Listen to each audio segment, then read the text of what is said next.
Sen anlat Karadeniz.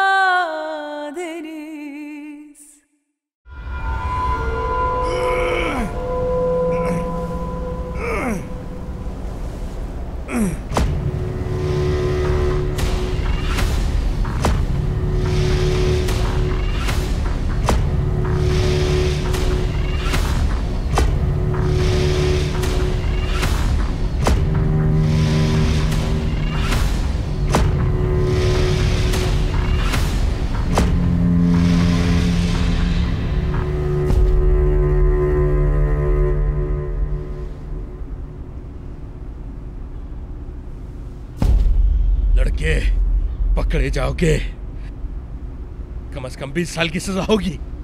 तुम बात को समझ क्यों नहीं रहे? पूरे 24।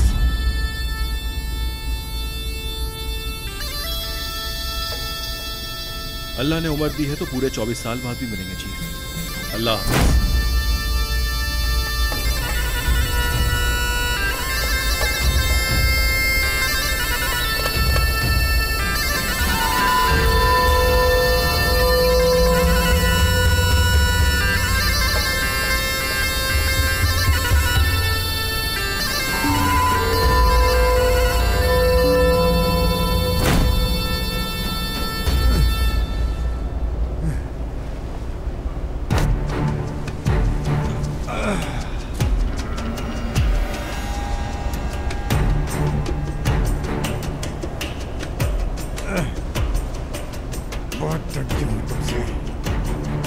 वाकई बहुत थक गया हूं तुमसे।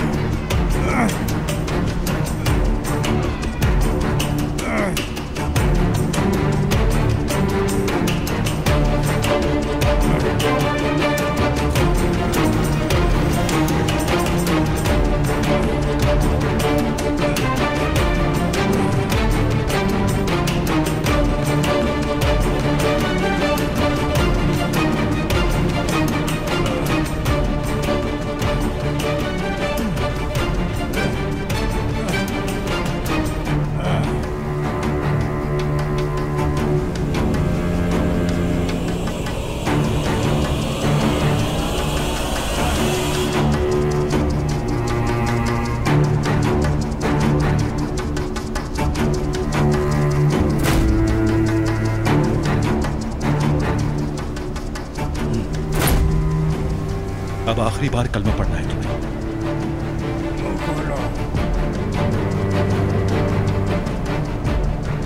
तो मुझे नहीं मारोगे ताहिर, जानता हूँ। नहीं, मैं तो तुझे मारूंगा, समझा? तुम तो कहते थे कि तुम्हें अल्लाह का डर है बहुत। कातिल नहीं बनूंगा मैं। क्या हुआ? क्या अब तुम अल्लाह से नहीं डरते हो ताहिर? नहीं, बहुत डरता हूँ।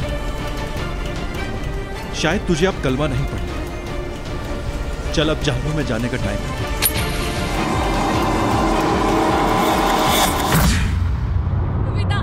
विदात, मेरे बेटे को छोड़ो। विदात,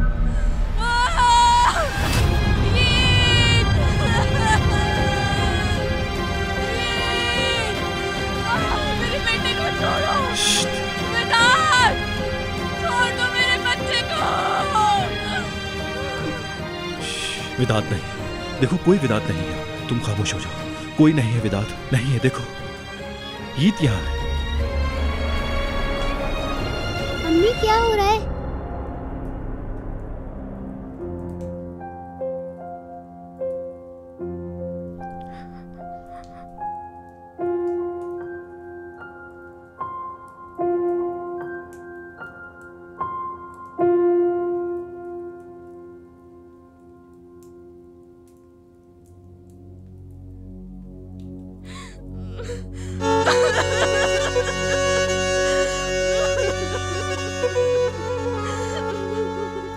शुक्र है खुदा का,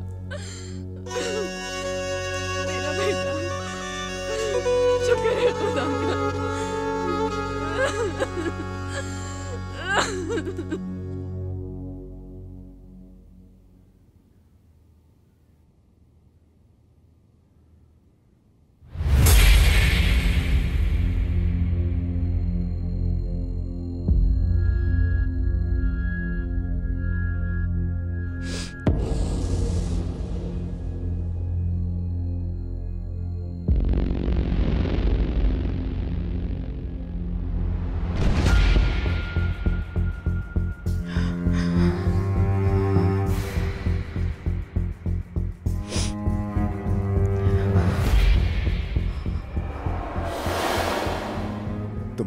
यादगार लाया हूं, ये लो।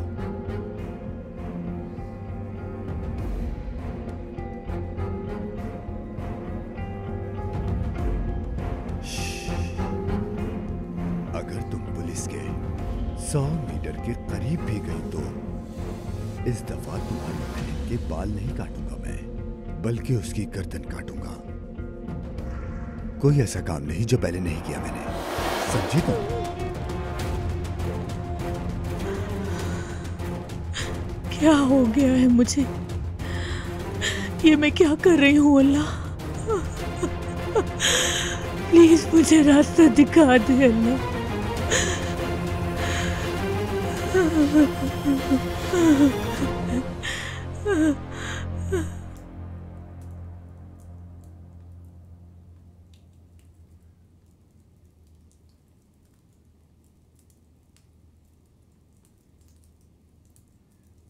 ठीक है अब? क्या आप फिर से मेरी अम्मी हैं?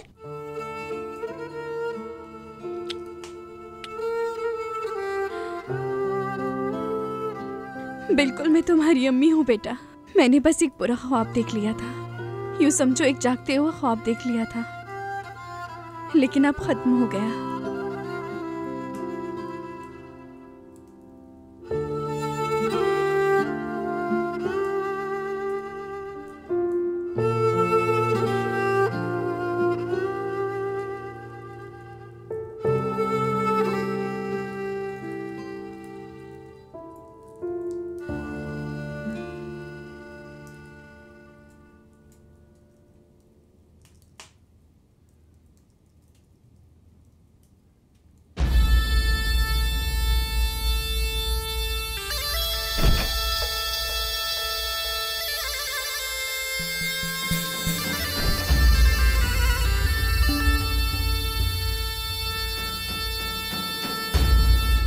तुम ठीक हो? मैं ठीक हूँ। ये लेटर मुझे दो, पढ़ना है इसे। कोई लेटर नहीं मिलेगा तुम्हें, पहले तुम्हारे दिमाग का इलाज करवा लाता हूँ। चलो। कैसा इलाज? ताहिर, क्या तुम समझते हो मैं पागल हूँ? विदात मेरे बेटे को ले लेगा और तुम डॉक्टर के पास जाने की बात कर रहे हो। नहीं नफीस, इंडस्ट्री लेके जाऊंगा रोड बैलेंसर के पास, क्योंकि दिमाग थोड़ा हिल गया है ना। डॉक्टर के पास लेके जाऊंगा तुम्हें। अब चलो चलो। मुझे अब कहीं नहीं जाना। अस्मा, वो विलायत का मसला हल हो गया? ताहिर, तुम मुझे ये पेपर दे रहे हो? छोड़ो अभी अदालत और कागजात की बातों को। तुम्हें ख्यालों में विदात नजर आ रहा था, विदात नजर आ रहा था। पहले हम डॉक्टर के पास जाएंगे और उस कमीने को तुम्हारे दिमाग से निकालेंगे। नफीस, ताहिर सही कह रहा है। विदात ने विलायत को लेने के लिए कहा है कि तुम्हारा जहनी तवाजुन ठीक नहीं है। उसको सही साबित मत करो, डॉक्टर के पास जाओ। क्या वो ऐसा कैसे कह सकता है? विदात को नफीस की बीमारी के बारे में कैसे पता? जानना जरूरी नहीं है। उसके खिलाफ जो तशद्दुद को हमें साबित करना है, उसके पास इसके बदले में बस यही एक रास्ता है। क्या मतलब? अदालत कभी भी ऐसे शख्स को बच्चा नहीं देगी जो तशद्दुद करता है। वो तुम्हारे ज़हनी तवाज़ुन को सही साबित ना करते हुए वो ये साबित करेगा कि ये कहानी तुम्हारी है। मैंने कोई झूठ नहीं बोला। मैंने जो कहा सच कहा। जो मुझ पे बीती है वो हकीकत है। ये हम सब मानते हैं नफीस। चलो। तुम्हें मुझ पे यकीन है ना? मैं पागल नहीं हूं। नफीस, ठीक है तुम जरा हिल गई हो, लेकिन पागल तुम नहीं हो, मैं हूं सबसे बड़ा पागल। चलो।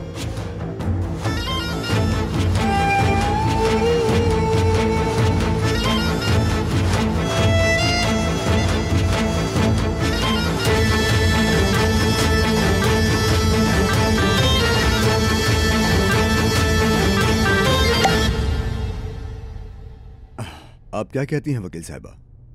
इस मसले को खत्म होने में कितना वक्त लगेगा? बहुत शुक्रिया आपका। उसे जहनी मरीज साबित करने के लिए जितनी दलील दी जाएंगी कम है। हमें यकीनन कोई बेहतर रास्ता तलाश करना है।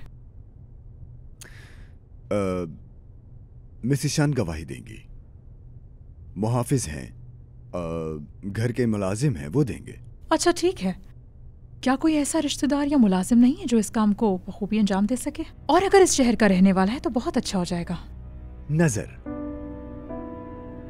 ऐसा ही है ना ईशान? हत्ता कि नफीस ने नजर को अपना एक ऐसी तसव्वुर बताया था कि मैं मैं नजर पे तशद्दुद करूंगा और नफीस से ये सहा नहीं जाएगा, उसको रहम आ जाएगा, वो उसके बदले में मेरे पास वापस आ जाएगी, वगैरह वगैरह। क्या वो वाकई में ऐसी बातें बनाती है?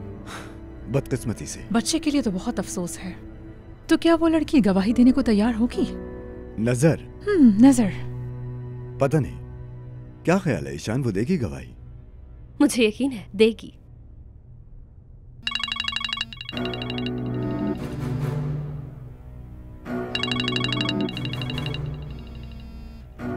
कम से कम उससे पूछ लेते हैं। मैं अभी आता हूं।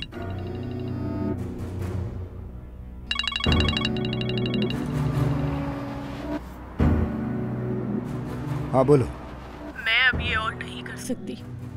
मैं ये दवा नफीस को नहीं दे सकती। कुछ हुआ है क्या? अदालत से हुक्म आया है। नफीस को लर्जिश हो रही है। उसे लगा कि तुम जीत को लेकर जा रहे हो। बहुत बुरी हालत थी। नफीस के ख्वाबों वाला लड़का तो नहीं बन पाया मैं, पर उसके डरावने ख्वाबों का हीरो बन गया हूँ। मेरी किस्मत तो देखो जरा। प्लीज अब रहने देते हैं। दवा अब नहीं देंगे उसे। हाँ सुन रहे हो ना? दवा की मिकदार बढ़ा दो। क्या कह रहे हो? मैंने कहा कि दवाई की मिकदार को दुगना कर दो। क्या दुगना? वो लड़की पागल हो रही है। हमारा मकसद भी यही है। नफीस को पागल होना पड़ेगा ताकि मैं जीत को हासिल कर सकूं। मैं मिन्नत करती हूँ, मुझसे ये सब ना करवाओ प्लीज।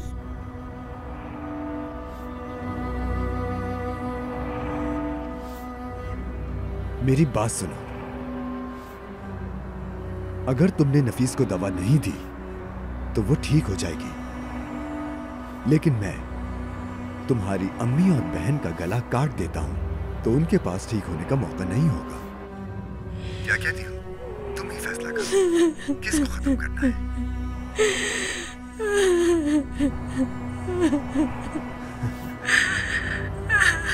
अक्लमंद हो तुम। विदात, किसका फोन था? रॉन्ग नंबर था। गलत होगा मुझे पूरा यकीन है, लेकिन उसके ऊपर बिराक लिखा हुआ था, जिसको वन वे टिकट से यहाँ लाए थे। काम के लिए आई थी जो। इस काम का तुमसे ताल्लुक नहीं है ईशान। यकीन करो, तहकीक नहीं।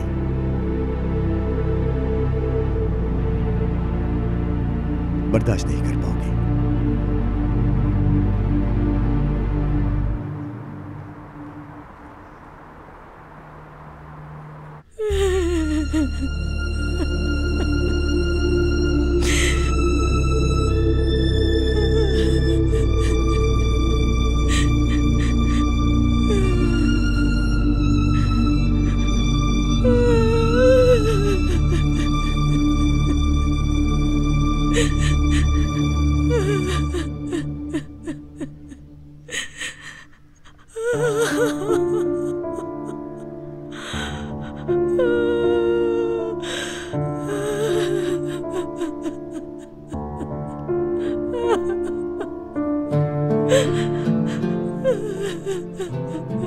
परदेसी चिड़िया क्यों रो रही हो?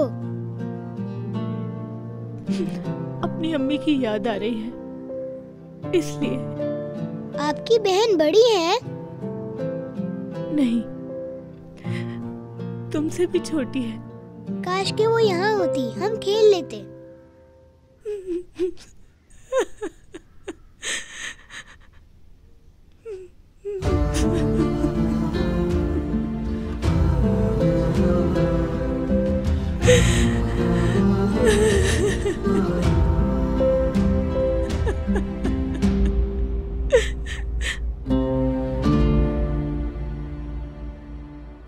जब मैं छोटी थी तो साइकोलॉजिस्ट बनना चाहती थी, लेकिन उस वक्त ये नहीं सोचा था कि मरीज बनना पड़ेगा। लेकिन मुझे कभी शौक नहीं हुआ साइकोलॉजिस्ट बनने का। क्यों भाई? सोचो, लोग आके रोजाना कितना पकाते मुझे, कितनी अजियत सहना पड़ती मुझे इन सब कामों से। तुम वैसे भी नहीं बन सकते थे। कोई भी तुमसे मसला पूछने आता तुम तो उसे मारने के लिए फौरन भाग जाते। ज्यादा बातें ना मानो, मैं अच्छे लोगों को नहीं, हाँ बुरे लोगों को नहीं छोड़ता।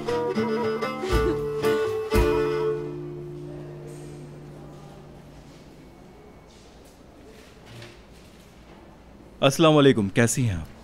हमने अपॉइंटमेंट लिया था नफीस के नाम से। खुश आमदीद। नफीस मैडम आइए।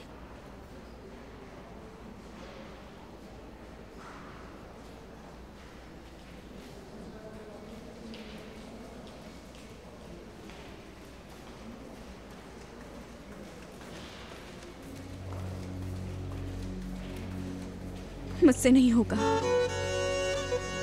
जो मुझ पे बीती है किसी और को कैसे बताऊं? कोई यकीन नहीं करेगा। एक मिनट।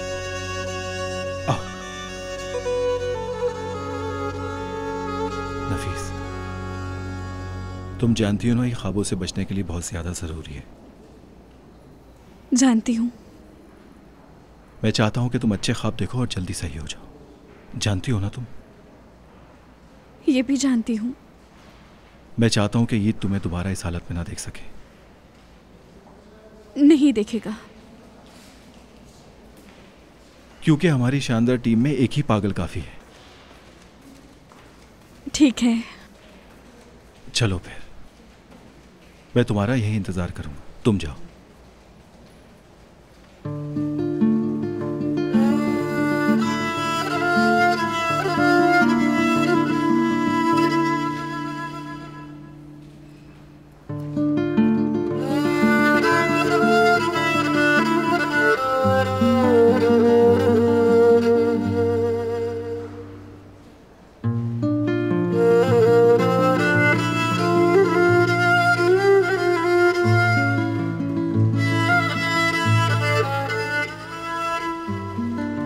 मुद्दई विदात और मुद्दा आलिया नफीस 8 साल से एक साथ रह रहे हैं। खाक एक साथ है।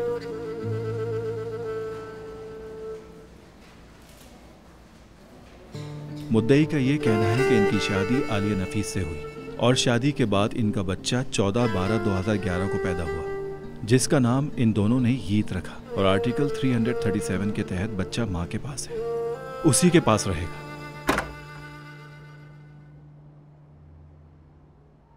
हेलो, मेरा नाम डॉक्टर वॉल्कन है। मेरा नाम नफीस है। आइए यहाँ बैठिए।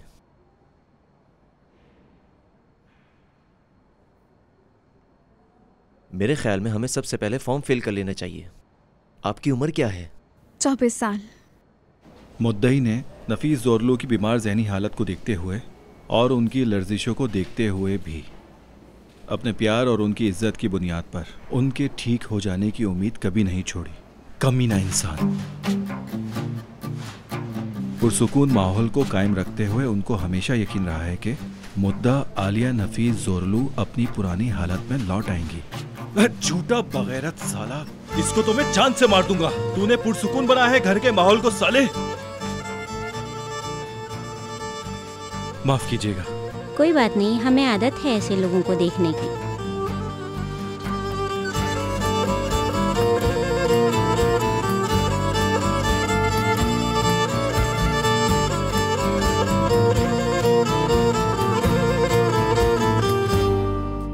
क्या कोई दवाई इस्तेमाल कर रही हैं आप? कभी नहीं। क्या कभी कोई नशा किया है आपने? नहीं, बिल्कुल नहीं। सब ठीक है। फॉर्म तो फिल हो गया है, अब जरा हम कुछ बातें कर लेते हैं।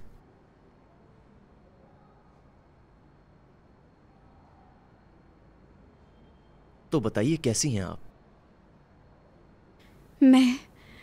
मैं शायद पागल हो रही हूँ। मेरा यकीन करें, पागल होना इतना आसान नहीं है। कुछ टाइम पहले मुझे डरावने ख्वाब आते थे, मगर अब क्या इंसान जागते हुए ख्वाब देख सकता है? ठीक है, ये ख्वाब कब देखा था आपने? हाँ, आज सुबह से। देखिए, अपने ऊपर इतना दबाव मत डालिए आप। चलें कुछ और बात करते हैं। नहीं, मैं हमेशा हिम्मत करती हूँ।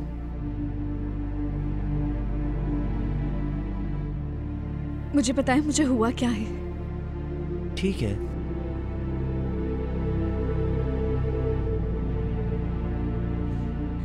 बाबा ने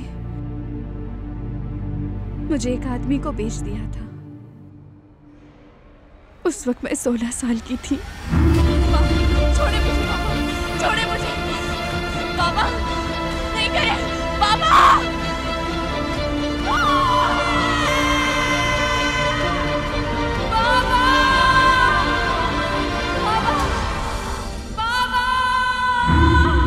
उस शख्स ने मुझे 8 साल कैद में रखा।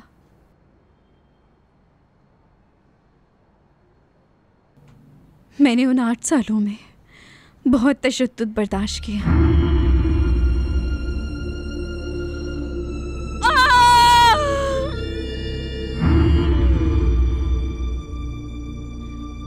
और उन 8 सालों में मेरे साथ ज्यादती हुई।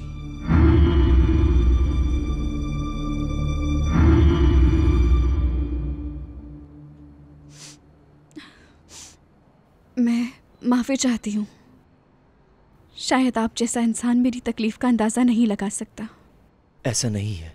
मैं ऐसी काफ़ी औरतों को जानता हूँ जो इन सदमों से गुजर रही हैं। मुझ जैसी और भी औरतें हैं क्या? नफीस, तुर्की में हर 3 में से एक औरत ज्यादती का शिकार है। कुछ तो ऐसी औरतें हैं जो तशद्दुद से बच जाती हैं और बाकी मर जाती हैं। तादाद बहुत है। मेरा मतलब है कि तुम ये पहली औरत नहीं हो जिस पर तशद्दुद हो रहा है। अगर हमारी तादाद इतनी ज्यादा है तो हमारी कोई क्यों मदद नहीं करता? सवाल तो बहुत मुश्किल है तुम्हारा। शायद देख के हमारा सुकून चला जाए, इसलिए। आपने बचने की कोशिश नहीं की? 8 सालों में 22 मरतबा भागी हूं मैं। हर बार कामयाब नहीं हो पाई। हर दफा पकड़ी जाती थी। हमेशा मुझे एक कमरे में बंद कर दिया। आप जैसा इंसान मेरी तकलीफ का अंदाजा नहीं लगा सकता। बताओ नफीस कौन यकीन करेगा तुम्हारा? उसे लगा कि तुम्हें कोई बीमारी है।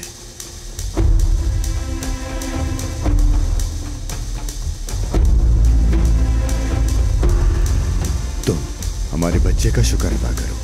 तुम्हारी सजा सिर्फ 24 घंटे की है।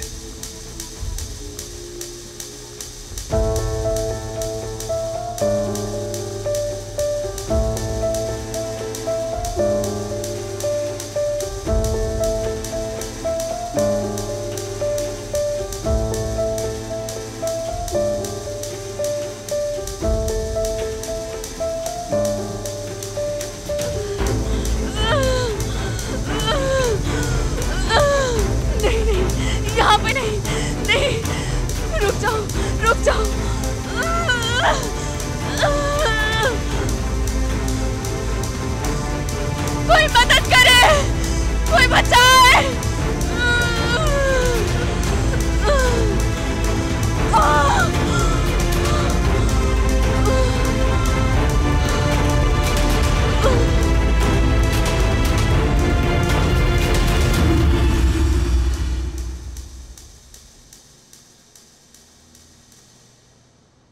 तुम्हारा एक ही बच्चा है ना? जी हाँ, 7 साल का है। यीत नाम है उसका। तुम खुद बच्ची थी और एक बच्चे को पाला। हम एक साथ बड़े हुए। अब मैं एक मुश्किल सवाल पूछूंगा। क्या यीत के लिए तुम्हारे जज्बात पर असर हुआ क्योंकि वो एक ज्यादती की वजह से पैदा हुआ था? वही तो मेरे जीने का सहारा है, क्योंकि उसके अलावा मेरे पास प्यार करने की और कोई चीज नहीं थी। ऐसे बच्चों की हिफाजत सबसे ज्यादा की जाती है। उस बगैरत ने मेरे ऊपर तशद्दुद किया और अब मेरे बच्चे को भी छीनना चाहता है। वो कहता है मैं पागल हो गई हूँ, बच्चे की देखभाल नहीं कर सकती। सुबह मुझे लगा कि मैंने उसे देखा है। मैं अपने बेटे को हरगिज खोना नहीं चाहती।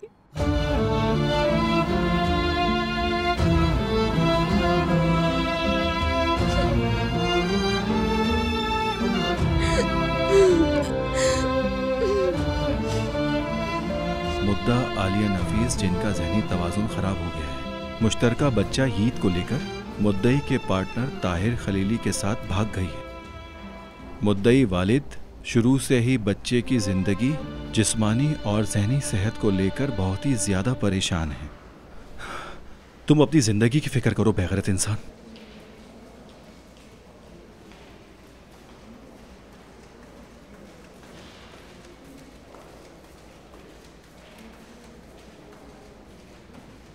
ताहिर, डॉक्टर के पास गए हो? वही है, पर ये क्या बोल रहा है अस्मा? उन्होंने बहुत मजबूत शिकायत लिखी है। वो चाहता है कि दवा के दौरान और बाद में भी वल्दियत उसी को मिले। ताहिर, हाँ, आर्जी विलायत। क्या वो ऐसा कर सकता है?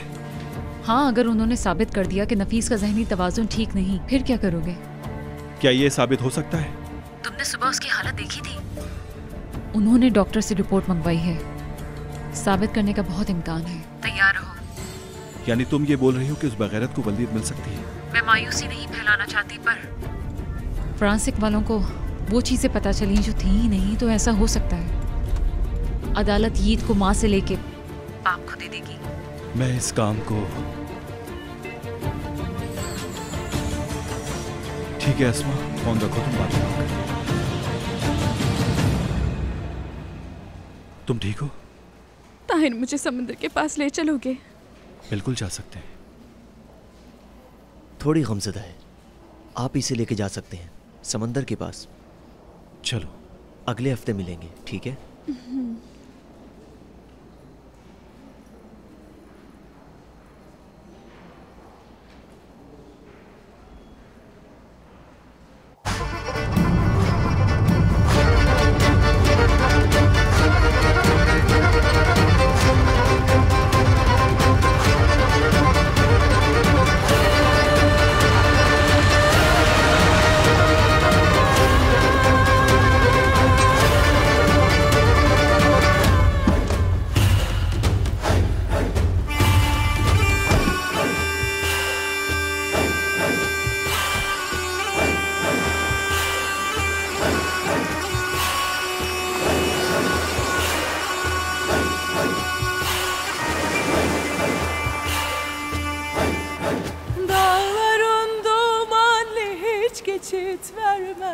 Dalgalar alır da geriye vermez.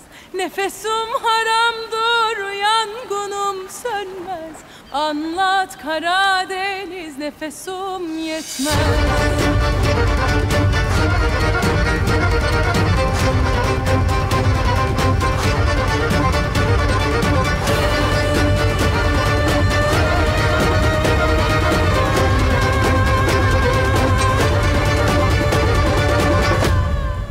Sen anlat Karadeniz.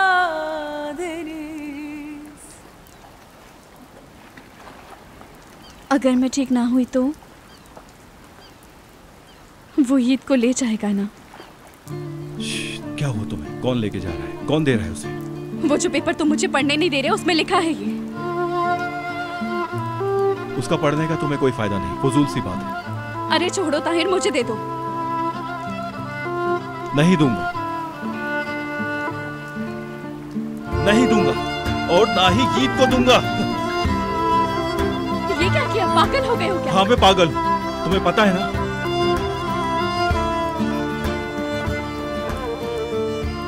तुम्हारा भी इतना सेहतमंद दिमाग नहीं है। हमारे बीच पे खुशहाली। डॉक्टर ने कहा था तुम स्ट्रेस में रहती हो, ऐसा ही कुछ कहा था उन्होंने। क्या कहा उसने? यही कि मेरा दिमाग खराब है। स्ट्रेस डिसऑर्डर की बीमारी कहते हैं इसे। ये क्या होता है? जैसे किसी चोट का निशान रह जाता है कभी कभी। सब ठीक हो जाएगा, तुम्हें परेशान होने की जरूरत नहीं। इंसान अगर ऐसे जिए तो क्या वो जिंदा रह सकता है भला? मगर कभी कभी इंसान को ऐसे भी जीना पड़ता है। बड़ी मुसीबतें बर्दाश्त करनी पड़ती हैं, बहुत जलालत झेलना पड़ती है, जानलेवा तशद्दुद और जिनसी ज़्यादती।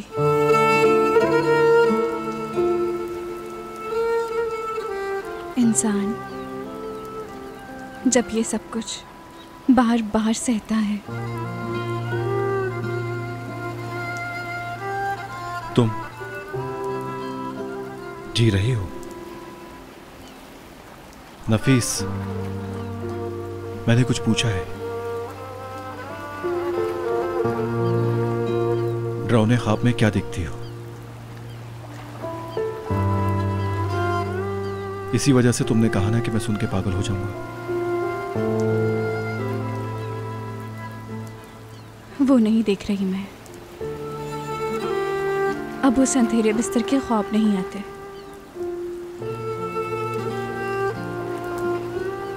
लेकिन जो दिखता है बर्दाश्त से बाहर है ताहिर। बंद कमरा, बंधे हुए हाथ और अकेली। आज डॉक्टर ने पूछा, क्या तुम्हें ईद के जज्बात से फर्क पड़ता है? तुम सोचती हो कि वो ज्यादती की वजह से पैदा हुआ? वो कमीना इंसान ईद उसका बेटा नहीं हो सकता, उसका कोई बाप नहीं। उस बगैरत ने तुम्हारे साथ ज्यादती की, अब बच्चे को तुमसे छीनना चाहता है वो। उस आदमी का जिंदा रहना हराम है। वो बच्चा यतीम है, अगर वो नहीं भी है तो मुझे आता है कैसे यतीम करना है।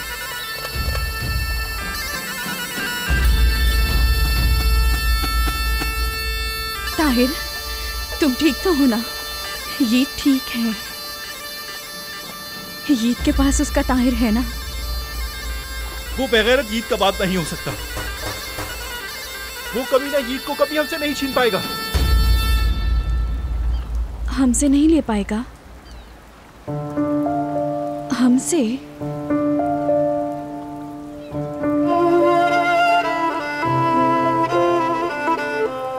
अरे तुम कैसी औरत हो? तुम खुद इस हालत में मेरे गुस्से को ठंडा कर रही हो।